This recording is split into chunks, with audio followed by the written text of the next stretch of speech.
Baik, perkenalkan nama lengkap saya Niketut Megari Himone dengan NIM 231211078. Di sini saya akan menjelaskan tentang studi kasus dari metode Simple Additive Weighting. Nah, objek dari penelitian ini adalah klinik Fioretti, di mana klinik Fioretti menghadapi tantangan dalam penilaian status gizi balita secara manual yang memakan waktu dan rentan terhadap kesalahan manusia. Baik, kita langsung lihat saja penjelasannya pada Word.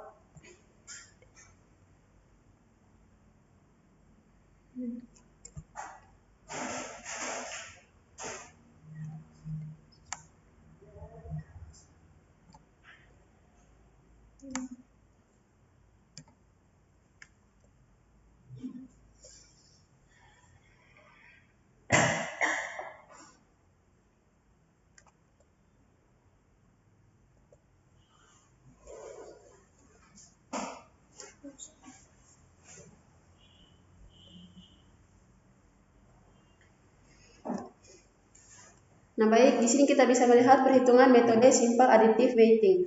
Alternatifnya ada 5, yang pertama adalah AB1 atau anak balita 1, yang kedua AB2 atau anak balita 2, sampai AB5 atau anak balita 5. Indikator kriteria penilaian ditandai dengan C1 sampai dengan C5 dengan perincian adalah C1 berat badan sebagai C1, tinggi badan C2, umur C3, lingkar pergelangan C4, dan lingkar perut C5.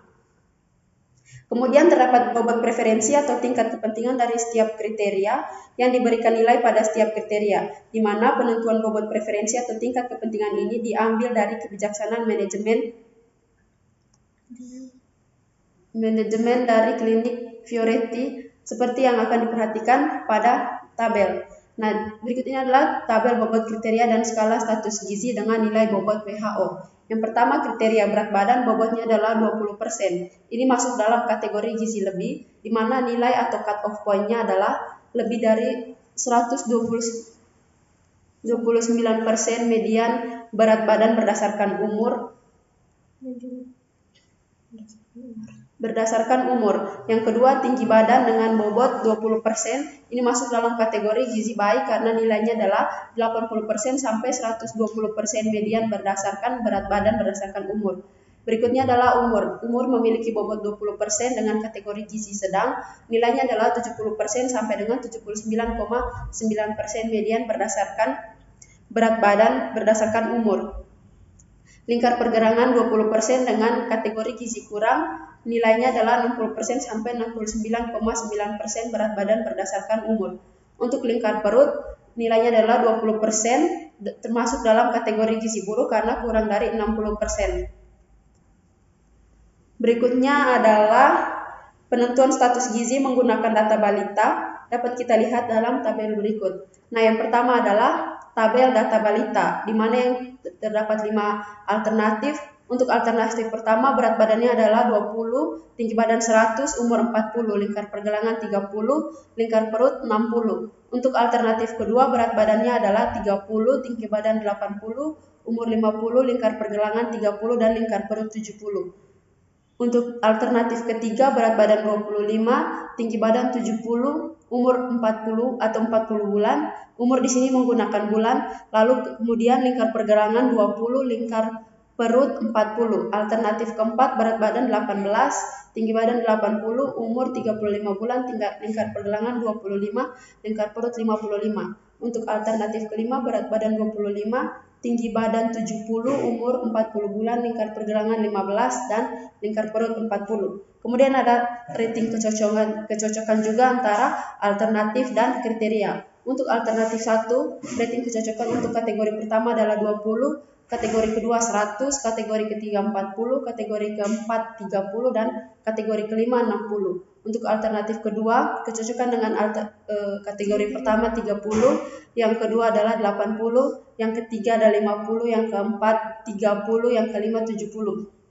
Untuk alternatif ketiga, kecocokan dengan kriteria 1 adalah 25, kriteria 2 70, kriteria 3 40, kriteria 4 20, kriteria 5 40, alternatif 4, kriteria pertama 18, kedua 80, ketiga 35, keempat 25, kelima 55. Untuk alternatif kelima, kecocokan dengan kategori 1 adalah 25, kategori 2 70, kategori 3 40, kategori 4 15, dan kategori 5 40. Nah, kemudian kita melakukan perhitungannya, di mana pertama kita melakukan proses normalisasi matriks RIJ. Dengan rumusnya adalah RIJ sama dengan XIJ per max I atau XIJ atau min I XIJ per XIJ. Di sini yang diambil adalah rumus yang pertama, yaitu yang menggunakan maksimal, di mana R11-nya adalah di sini kita hitung menggunakan masing-masing kriteria dibagi dengan total keseluruhan dari kriteria pertama. Nah, sehingga di sini R11 adalah kita ambil dari kategori pertama, yaitu nilainya 20 dibagi dengan nilai maksimal dari kategori pertama, yaitu 20, 30, 25, 18, dan 25. Sehingga hasilnya adalah 0,66 atau dibulatkan menjadi 0,67. Untuk yang R12 itu diambil dari masih kategori yang pertama dengan alternatif kedua, yaitu nilainya 30 dibagi dengan nilai maksimal dari semua nilai pada kategori pertama, sehingga hasilnya adalah 1. Untuk R13 masih pada kategori pertama, untuk alternatif 3 nilainya adalah 25 dibagi dengan nilai maksimal dari kategori 1, sehingga hasilnya adalah 0,83. Untuk R21 itu diambil dari alternatif 1 kategori 2, yaitu nilainya 100, itu dibagi dengan tiap bagian dari dibagi dengan total keseluruhan dari nilai kategori 2, sehingga hasilnya adalah 1. Untuk R22 diambil dari kategori 2 untuk alternatif 2, nilainya 80 dibagi dengan nilai maksimalnya, sehingga hasilnya adalah 0,8. R23 itu dari alternatif 3 dan kategori 2, nilainya adalah 70 dibagi dengan nilai maksimal keseluruhan, jadi hasilnya 0,7. Untuk R24 itu masih dari kategori 2 alternatif 4, nilainya 80 dibagi dengan nilai keseluruhannya, sehingga hasilnya adalah 0,8. R25 itu sama dengan alternatif 5 untuk kategori 2, yaitu nilainya 70 dibagi dengan keseluruhan maksimal, sehingga hasilnya 0,7. R31 adalah alternatif 1 untuk kategori 3, nilainya 40 dibagi dengan semua nilai maksimal pada kategori 3, dan hasilnya adalah 0,8. R32 itu dari alternatif 2 kategori 3, nilainya adalah 50 dan menghasilkan 1. Untuk R33 40 dibagi dengan nilai maksimal, hasilnya 0,8. R34 35 dibagi dengan nilai maksimalnya, hasilnya 0,7. R35 40 dibagi dengan nilai maksimalnya, hasilnya 0,8. R41 adalah alternatif 1 untuk kategori 4, yaitu nilainya 30 dibagi dengan semua nilai pada kategori 4, sehingga hasilnya adalah 1. R42 30 dibagi dengan semua angka pada kategori 4, hasilnya adalah 1. R43 adalah 20 dibagi dengan semua nilai maksimalnya, sehingga hasilnya 0,6. R44 itu 25 dibagi dengan nilai maksimalnya, sehingga hasilnya 0,8. R45 adalah 15 atau kategori alternatif terakhir pada kategori 4, hasilnya adalah 0,5. Untuk R51 itu dari alternatif 1 pada kategori 5, yaitu 60 dibagi dengan semua nilai pada kategori 5, sehingga hasilnya adalah 0,85. Untuk R52 70 dibagi nilai maksimal sama dengan 1. R53 nilainya adalah 40 dibagi nilai maksimal, sehingga hasilnya 0,57. R54 55 dibagi nilai maksimal, sehingga hasilnya 0,78. Dan yang terakhir adalah alternatif 5 pada kategori 5, yaitu 40 dibagi dengan nilai maksimal, sehingga hasilnya 0,57. Kemudian kita melakukan normalisasi matrik. Jadi di sini kita melakukan normalisasinya, yaitu dari semua nilai yang sudah kita hasilkan dari normalisasi tadi dimasukkan ke dalam satu tabel. Kemudian dari semua hasil itu kita bisa melakukan penentuan status gizi dengan perhitungannya adalah alternatif 1 sama dengan 0,2 dikali dengan hasil pada normalisasi matrik yang pertama, yaitu 0,2 kali 0,66 ditambah 0,2 kali 1 ditambah 0,2 kali 0,8 ditambah 0,2 kali 1 ditambah 0,2 kali 0,8571 dikali 100, sehingga hasilnya 86,5%. Untuk alternatif kedua juga kita kalikan dengan hasil perhitungan normalisasi. Tadi sehingga hasilnya 0,2 kali 1 ditambah 0,2 kali 0,8 tambah 0,2 kali 1 tambah 0,2 kali 1 tambah 0,2 kali 1 dikali 100 sehingga hasilnya 96%. Untuk alternatif 3 juga kita kalikan dengan hasil normalisasi tadi sehingga hasilnya adalah 0,2 dikali 0,83 tambah 0,2 dikali 0,7 tambah 0,2 kali 0,8 tambah 0,2 kali 0,6667 tambah 0,2 kali 0,5714 dikali 100 sehingga hasilnya 71,4%. Untuk alternatif 4 dia dapatkan hasil 74,4% dan alternatif 5 didapatkan hasil 68,1%. Sehingga kita dapat melihat hasilnya pada tabel hasil perhitungan di mana alternatif 1 memiliki nilai 86,50% berdasarkan perhitungan berat badan, tinggi badan, umur, lingkar pergelangan, lingkar perut.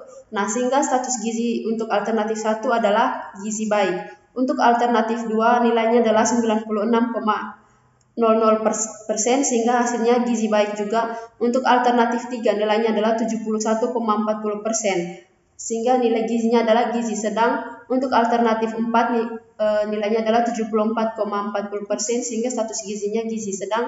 Sedangkan untuk alternatif 5 karena nilainya adalah 68,10% sehingga menjadi gizi kurang. Berikutnya adalah desain user interface. Yang pertama halaman login. Halaman ini digunakan admin untuk masuk ke dalam aplikasi. Jika login berhasil, maka akan menuju ke menu utama. Nah, ini adalah halaman menu utama. Terdapat dashboard gizi balita, yaitu di sini terdapat penjelasan pentingnya gizi untuk balita. Kemudian halaman profil. Halaman profil di sini terdapat nama, alamat, nomor telepon, dan username serta password untuk membuka aplikasi sistem pendukung keputusan status gizi balita. Nah, ini adalah tampilan untuk dashboard input data balita. Terdapat NIK, nama balita, tanggal lahir, jenis kelamin, nama orang tua, berat badan, dan tinggi badan, serta kode bidan serta posyandu. Halaman hasil di sini adalah halaman untuk menampilkan gizi balita berdasarkan perhitungan dan hasil perhitungan penentuan status gizi balita dari data inputan pada halaman input balita.